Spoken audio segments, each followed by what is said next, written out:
2nd. 1 2 1 2. Right? Back on the mic. So I had some time to digest my information yesterday because, of course, I knew I had to start my real fight today since they had to make their last moves. I have to continue to make this message public because what I'm experiencing is something daily, hourly, and it's happening, like I said, every time I leave my home. I poured out my milk today because I got it right before, I think the day before Thanksgiving. And I poured out my milk because when I spend time away from the house, they will come in and poison anything that they can find. So I'm constantly still losing money. I have to contact the Hollywood Casino. I have to contact the utility companies because they have used my information to switch my utilities, knowing that I'm getting ready to leave out of my house because obviously the gang stalking that they have done is what is running me out of my community. It's constantly running me out of my community because I'm not getting any justice no matter how many police reports I have filed. The police reports that I have filed, I believe, are being ignored because from November to June,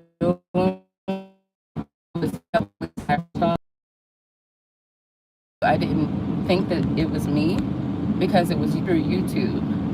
But eventually, a lot of the stuff that was playing into my YouTube shorts were things that were in my life privately that should not have been revealed. Like, why do you know when I'm doing my laundry? Why are you making fun of me and mocking me for doing my laundry, for my cooking style? It was a lot, but they were being fed information by Jaffa, so there wasn't a whole lot I could do about it, especially because I'm still being illegally surveillanced in my home. I have no privacy. So like I said, when I went to court yesterday, and I have the documents, the judge used my signature for something to get transferred or pulled out of my name, or something that I was attached to in the court. It may not have been associated with Jaffa, it was just associated with me in Franklin County Court. He used the signature that I signed on the divorce decree, and he went in the back for 30 to 40 minutes to change some stuff in my name. The person that was following me around and that worked for the courthouse, they're the ones pulling some type of strings that is constantly leaving me out and excluding me. As a Black woman, I've been excluded by the Franklin County Courthouse for something that's going on down there that I don't actually have anything to do with, but they bragged about framing me with my employer. So this is a hard conversation now that I have to have with my employer, not my current employer, but my two previous employers today, because I worked for two good companies. I parted ways with two good companies properly. That's what I do. I didn't have any issues. I didn't receive any write-ups or anything like that when I was at either one of my employers. I mean, in fact, like I said, I left one employer because I didn't want to transfer to their bigger properties in Grandview, which was fine, but there was no offer made to me in a sense. I was offered the position, but I was not offered any like income that would compensate for the additional role that I would have taken on. I was at a property that had 67 apartments and going to a portfolio that had almost 300. So I was, I couldn't really agree to take the role because really the offer didn't come behind it. Only the title came behind it and the role came behind it. So I took some time to think about it, and just the distance from my house and not the increase of pay, it wasn't a decision that was feasible for me. For the last 10 years, I've made $50,000 to $60,000. When I married Jaffa in April 2023, I had almost $10,000 in my Chase bank account. Just one account with my savings and my check-ins, but I had almost $10,000. This was early 2023. I was like most Americans at the time. You have about 6 months worth of rent and bills. No matter what your bills or rent may be, typically an average working American that is working constantly all the time, like I worked my 40 hours a week, I also received commissions. I was able to save up money. It was just me. It was literally just me and my pets. So I had about $10,000 in my Chase bank account. When we got married, it was great, at least so I thought. And sometime in the maybe middle of April, third week of April, the landlord sent a person over to paint the fence. While that person was painting the fence, Jaffa came outside because we did move in together on April 7th. We didn't move in together prior to. He moved into my house, my one bedroom, one bath house in Whitehall. So shortly after I moved him in, again, we were married, there was a gentleman that came to paint the fence. He told the landlord that I had someone that moved into the house, and I had a good relationship with the landlord. I had no issues. I received no violations. Neighbors in front of me were always cool. We shared the same driveway. We saw each other every day like my neighbors. We didn't have any issues. They had pets, I had pets, so we had conversations about animals and stuff. Again, never had any issues. So when the gentleman went back and told her that, she called me. Well, she texted me, and she said, "Hey, is someone living in the home?" And I said, "Yes, I got married this day. I moved in my husband." She said, "Well, the lease agreement, only has you on a lease agreement." Very rightfully so. Rightfully so. After me and her talked about it via text for 2 or 3 days, and my iPhone XR, she decided that only one person should live in the house and I should move out. So this was at the end of April. Mind you, before I met Jaffa, in January, I'd already paid for my birthday vacation, my car, my flight, my hotel at the Trump Hotel in Vegas. I had already paid for a few things that were later on in the year, earlier in the year, because that's what my bank account will show. When I paid for my vacations that I took, I always paid for them in January or February so that I could schedule that time off appropriately with my PTO. My life has changed so much. My routine was changed so much. Everything I did regularly was changed so much. I was thrown into having to find a place to live because, obviously she wanted me to leave. So while this was the end of April, we agreed that I would move out of the house in Whitehall May 31st. Jaffa did not have any credit because he was a foreigner. At the time when we got married, he had about $4,000 saved up. That's about it. And I had a few things on my credit report that were somewhat outstanding, and they were the credit cards through the pandemic that, like most Americans, they either cut off or let go. So my credit score was around 450, but like I said, I had $10,000 in the bank. I already knew, being a property manager, in order for me to find a place, I would need to do something to increase the score. So I had to figure out a plan between the end of April and my birthday to figure out what I was going to be able to do, where we were going to move, because Jaffa could not help really. He had no income, he had no credit really, and it put the weight on me. So I went into my credit report, of course, and I had about $9,000 between the 12 credit cards that I had in debt. And again, this was accumulated through the pandemic. It wasn't accumulated through any other time. I saved my money and stopped spending money on the credit cards. I paid about $5,500 to $5,700 into the debts when I came back from my birthday vacation. I paid that directly from my account. Jaffa didn't transfer me any money. My Chase Bank account will show that I spent the money so that my credit score would jump. Luckily, it did. My credit score jumped to 551 within about 2 weeks of me reporting that I had paid the credit bureaus, and they reported it to my credit. So when I came back from Vegas, we began to drive around the city and apply. Nobody was accepting us because he had no credit. We were looking at private landlords and nobody was accepting us. We applied at so many apartments through apartments.com, because if you signed up for apartments.com at the time, this was in 2023, and you paid for like one application, like you could multiply that with apartments.com, so you could apply at like 10 other places without actually having to pay the application fee. So we applied, we got denied. Finally, I think it was May 17th or May 19th, we went to South Columbus, to the house we live in now, scheduled a tour. And while I was there, Clay told me, he said, hey, if you apply today, and things look good, we'll go ahead and let you in, but you need a credit score of 550. When I tell you my credit score was 551, that's exactly what happened when it increased after me paying into the debts to get me and Jaffa a place to live. That's what I paid. I applied, Jaffa applied. Finally, we got approved off the strength of me and my income. We were able to move. I had a one-bedroom house, so between the apartment that Jaffa had in his shared apartment, he had items in his room, and I had a one-bedroom house with 2 storages. So the house that we got approved for was a 3-bedroom, 1-bath. Of course, we didn't need a 3-bedroom, 1-bath, but everyone was denying us, so we had to go with what we got approved with.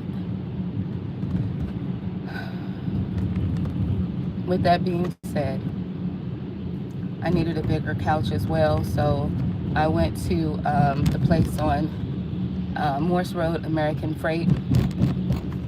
Once I knew we were moving to that house, and I bought a couch with my bank account. I bought the couch. Again, no transfers from Jaffa. No money from Jaffa was provided to me, and I deposited it into my account. It was directly straight from my account.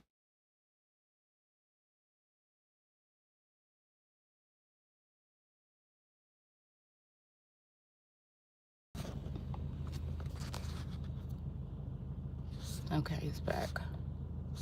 So I lost a lot in the beginning, but again, I was gaining a husband, I was gaining a marriage. I know sometimes you have to lose to win. So I was very happy with the quality of my husband. He understood what we were going through, and I would have never got put out of my house. I was actually trying to get a bigger house with my landlord, but she didn't want to rent to me anymore after I had that experience with her moving him in.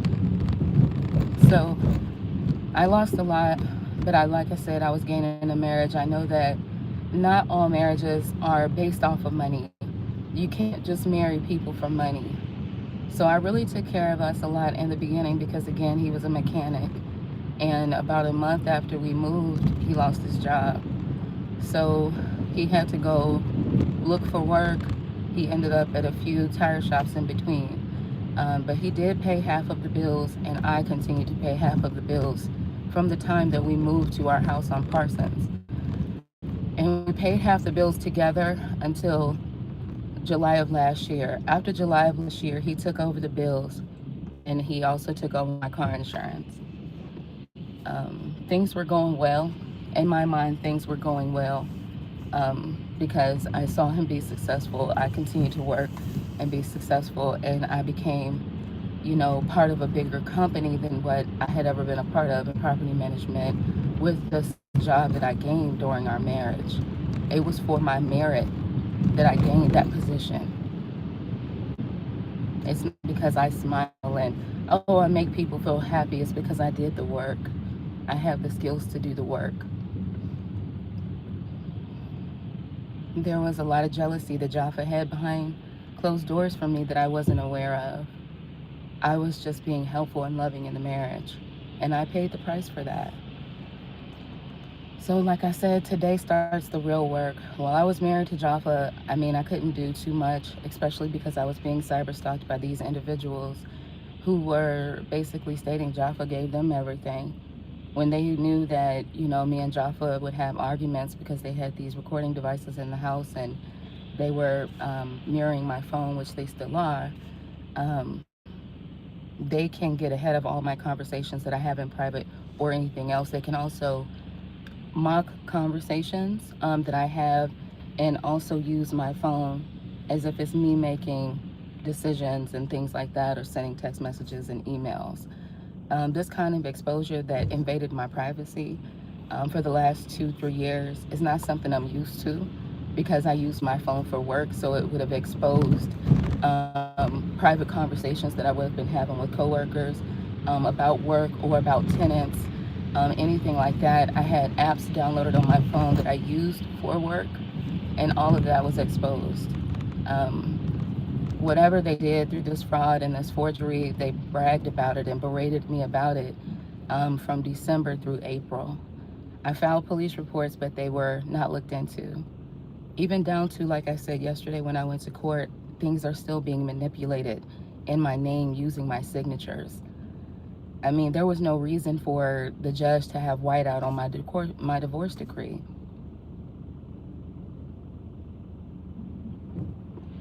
So like I said, I have to make phone calls today to the utility companies.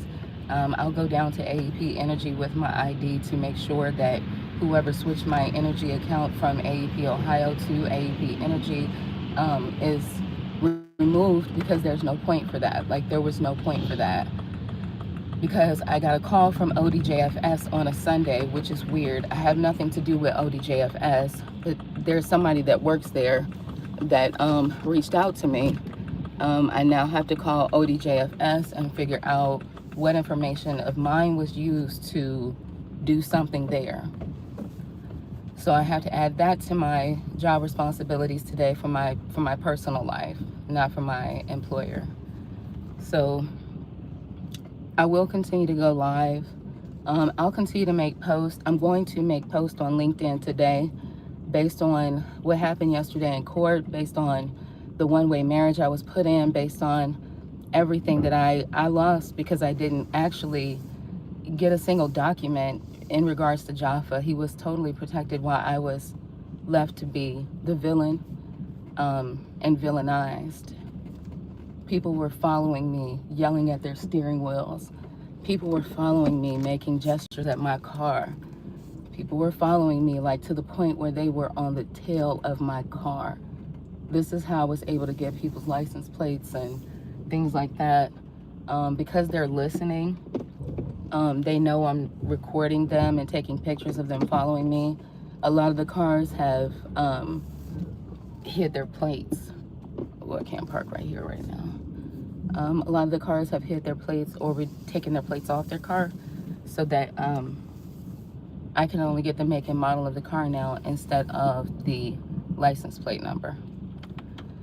So they are watching me, and they are adjusting their tactics to my YouTube post to make them comfortable.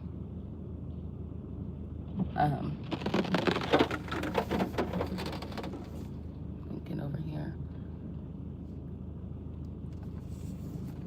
So I'm going to continue to go live. I'm going to continue to do what I have to do because, like I said, I'm fighting this fight now by myself. And this is good for me because I didn't need to be married to Jaffa when I completely get my business going and things like that. I didn't need that because he was the one slowing me down. So there was no point after I got my LLC and things like that last year, the things I discussed with him to pursue, because pursuing those things, something was always going to get in the way. They were using my social security number, and they committed medical fraud in the background to make sure that I was kept out of Jaffa's wealth, kept out of anything that he associated my name to. And when I went to court yesterday, they put me in a position where I was railroaded right in court. And again, we were being recorded at the judge's, bench. So when I got this document and I'm looking at it with the whiteout, I asked the judge about it.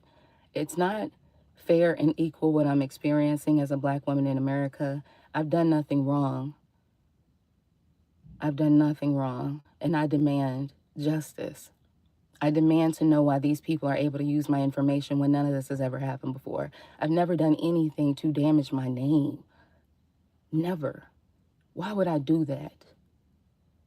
But because they have the access and the connections at the courthouse, I had no choice but to yield.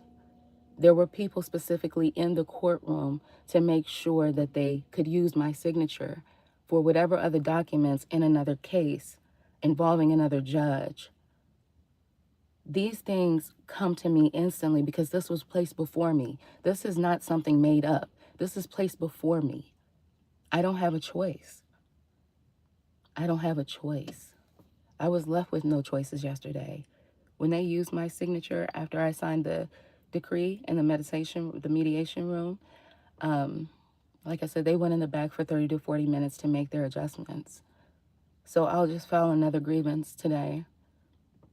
Yeah, I'll file another grievance today. Don't get me wrong, I'm not tired. Doing this is just, it wasn't necessary. All of the things that Jaffa did, whoever he worked with, my employers or coworkers to frame me somehow, I don't understand why this happened and why I was cyberstalked about it.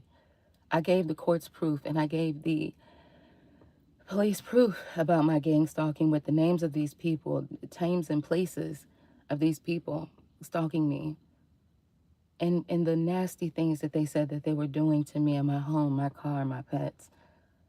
They won't go after them because they can't. They're a part of this group that they're connected to that's with the elite society. There's nothing I can do. But what I can do is continue to go live and speak about me and what really happened. There's always proof about, there's nothing but reality in what I'm saying. But I'm not treated as such because Black women are not supposed to be doing things normally. We're supposed to be in our place. We're supposed to be needy. We're supposed to be begging and asking for things. This is what they wanted for me. Just because I didn't run around and ruin my life when I was 20 and 30 years old, 40 some years old, that doesn't make sense. I'm very disappointed. But I'll continue to do the work. Nobody's going to keep topping me every time I make a phone call or every time I do something. You can keep on mocking me, but then I'm going to come back on live and I'm going to mock you. And when I put this information on LinkedIn today, I do not care because it was professionals that did this to me. Those professionals are on LinkedIn. They were allowed to make fake profiles in my name and put the person who was impersonating me on there. Steal my work history and put it on their work history. Come on, man. This is injustice. Blatant injustice that anyone can see. I've never been a part of any group, locally, digitally, or social media related. I've never signed any contracts. I've never been a part of any branding groups. My information was sold. It was sold.